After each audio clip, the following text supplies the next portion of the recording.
المعتقدات. يعني ايه معتقد؟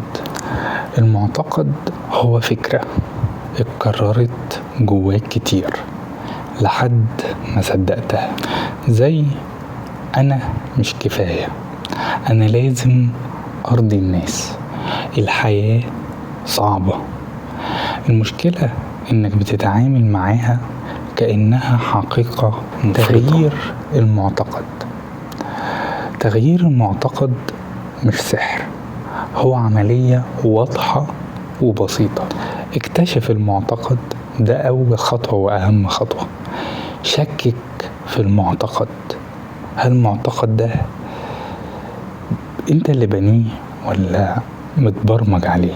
وبعدين بدله، غيره. مثال عشان نفهم أكتر، أنا مش كفاية، هل ده حقيقي في كل المواقف ولا ده إحساس قديم جوايا جاي من موقف قديم؟ ابدأ اكتب بديل، أنا بتعلم وبطور نفسي. اكتب أنا مؤمن إن، وسيب القلم يكمل. هل ده حقيقي؟ طب ايه بديله؟